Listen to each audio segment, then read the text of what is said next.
परंपरा बंद कराई और गिरिराज जी की पूजा शुरू कराई। इसका मतलब है कि गलत परंपराओं को बंद कराना था।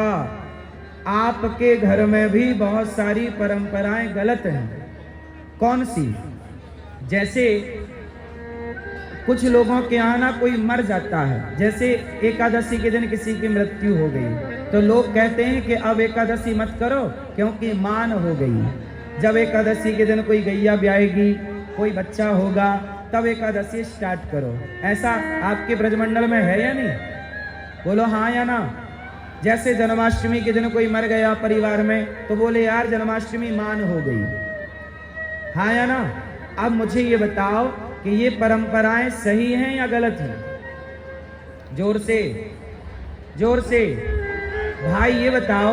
तुम्हारा इतना बड़ा परिवार है और परिवार इतना बड़ा है और दिन केवल 365 है, कोई ना कोई दिन तो कोई ना कोई मरेगा, तो फिर तो ऐसे एकादशी भी बंद हो जाएगी, जन्माष्टमी भी कोई टपक गया तो वो भी बंद, रामनवमी को टपक गया वो भी बंद, नवरात्रि में टपक गया तो नवरात्रि बंद, ऐसे तो सारे, दीपावली में मर गया तो दीपावली बंद, होली में मर गया तो होली बंद, ऐसे में तो सारे त्योहार बंद हो जाएंगे।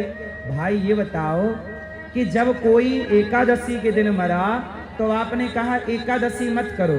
मेरा सवाल है कि आपने झूठ बोलना बंद किया क्या कि भैया आज मर गए थे तो एकादशी के दिन झूठ नहीं बोलेंगे? आदमी मर गया तो क्या आप झूठ बोलना छोड़ते, छल करना छोड़ते, कपट करना छोड़ते, निंदा करना छोड़ते, चुगली करना छोड़ते, गलत काम नहीं छोड़ते? ले दे के एकादशी करते थे वही बंद कर दिया। भगवान ने कहा ये सारी गलत परंपराओं को बंद करो और गिरिराज जी का पूजन करो। आपके परिवार में भी यदि ये गलत परंपराएं हैं तो इसे बंद करो। कोई मरे कोई जिए अलग विषय, जन्म और मृत्यु तो ईश्वर के अधीन है ना। किसके अधीन है? कर्मणा जायते जंतु कर्मणैव विलीयते, सुखम दुखम भयम क्षेमम कर्मणैवाभिपद्यते। क्या लिखा है? कोऊ ना काहू को सुख दुख कर दाता, निज कृत कर्म भोग सब भ्राता। और सुनो, हानि लाभ जीवन मरण यश अपयश विधि हाथ, तुम्हारे हाथ में है ही नहीं। इसलिए एकादशी बंद ना करो, रामनवमी बंद ना करो, अच्छे काम बंद ना करो। मेरी माँ, जिसको मरना है वो मरेगा ही, उसे आप रोक नहीं सकते। और ये जो गलत परंपराएं हैं, कुछ लोग परंपराएं क्या बोले बकरा काटते हैं देवी देवताओं के नाम पे, ये गलत परंपराएं घुसी पड़ी हैं। हमारे भारत में बहुत लोग देवी देवताओं के नाम पे बलि चढ़ाते हैं। बोलो हाँ, आपके यहाँ तो नहीं चढ़ती बलि? तो ये गलत परंपराएं, इन सभी गलत परंपराओं को खत्म करने के लिए भगवान जी ने इंद्र की पूजा की परंपरा बंद कराई और गिरिराज जी की पूजा स्टार्ट कराई, ताकि भगवान ये मैसेज दे सकें कि गलत परंपराएं तुम्हारे बाप दादे करते आ रहे हैं। इसका मतलब ये नहीं कि वो सही हैं, वो गलत भी हो सकती हैं। भगवान के घर में ये परंपराएं थी जो गलत थी, भगवान ने उन्हें ठीक किया। तो गलत परंपराओं से बचना है। ये कथाएं केवल सुन के घर जाओ ताली बजा के ये वाला नहीं, ये सिखा रही हैं कथाएं कि भैया ये करना है, ठीक है। और आगे चलते हैं। इसके बाद क्या हुआ? भगवान श्री कृष्ण ने वरुण लोक में जाकर के अपने बाबा नंद बाबा को, जो वरुण देवता ले गए, सवेरे सवेरे स्नान करवे गए, रात्रि के लेके चले गए, बाद में लाए। सब ब्रजवासियों को बैकुंठ का दर्शन कराया भगवान ने। ब्रजवासियों ने कहा लाला वो को बैकुंठ ना चाहिए भैया, ये वृंदावन ही बढ़िया है, बैकुंठ से बढ़िया वृंदावन है। वृंदावन वृंदावन है, बैकुंठ में भी इतना आनंद नहीं है जितना आनंद वृंदावन में। क्यों?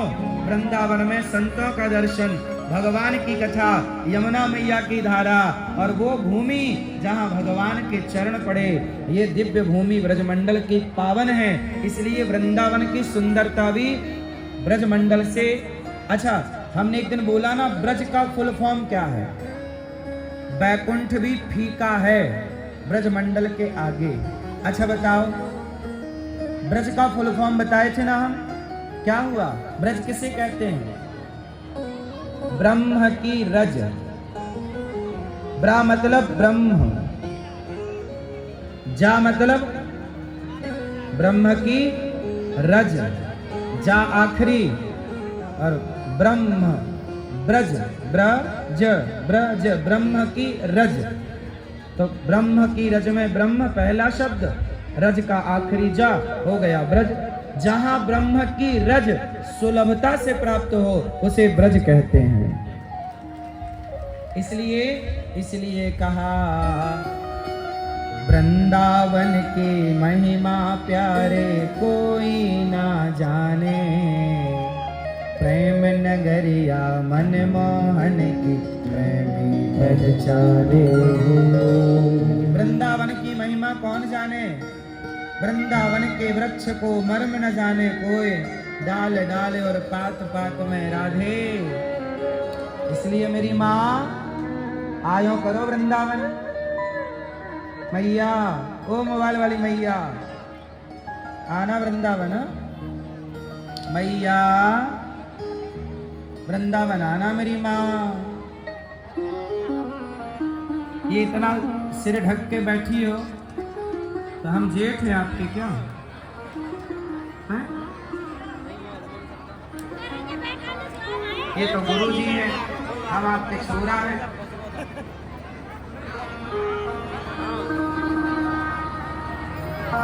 सुनो,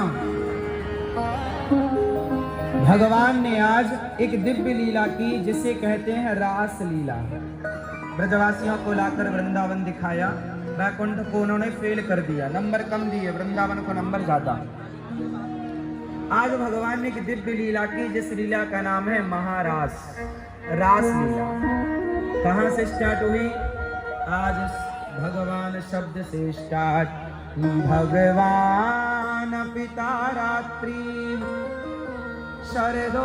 शरदोत्फुल्ल मल्लिका, वीक्षरन्तुं मनश्चक्रे योग माया मुपाश्रितः। भगवान पिता रात्रि, आज भगवान की वह रात्रि आ गई जिसका गोपियों को और भगवान को वर्षों से इंतजार था। जब भक्त भगवान को याद करता है उसका नाम है भक्ति, पर जब भगवान भक्त को याद करें उसका नाम है भक्ति की पराकाष्ठा, भक्ति की परिपक्वता। आज भगवान ने रंतुम मन बनाया, मनश्चक्रे, आज मन बनाया गोपियों के संग रमण करने का। तो क्या किया भगवान ने? शरदोत्फुल्ल मल्लिका, शरद पूर्णिमा की रात्रि में मन बना के चलो गोपियों को पुकारते हैं। आज गोपियों को बुलाया, काय के लिए? रंतुम, रमण करने के लिए। वीक्षरंतुम मनश्चक्रे, किसका आश्रय लिया? योग माया, मतलब श्री राधा रानी का आश्रय लेकर आज भगवान ने अपनी रास लीला प्रारंभ की। क्या किया? सबसे पहले अधरों पर बांसुरी रखी और गोपियों को बुलाया, क्लीम बीज मंत्र छोड़ा। कौन सा मंत्र बांसुरी से पुकारा? क्लीम बीज मंत्र। निशम्य गीतम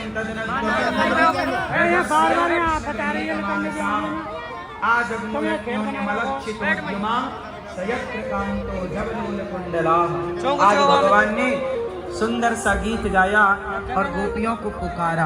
आज गोपियां भगवान को नहीं बुला रही हैं, आज गोपियां तो काम कर रही हैं। दुहंत्यो व्ययो काश्चित दोहम हित्वा समुत्सुका।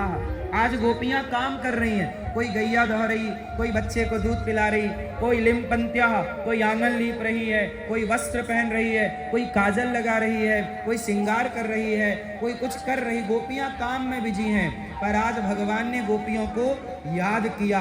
गोपियां रोज याद करती थी भगवान को, आज गोपियों ने याद नहीं किया, आज भगवान ने याद किया। हमारे श्री रामानुजाचार्य स्वामी जी ने हमारे श्री संप्रदाय में यही बात कही गई कि प्रभु, अच्छा एक बात बताओ,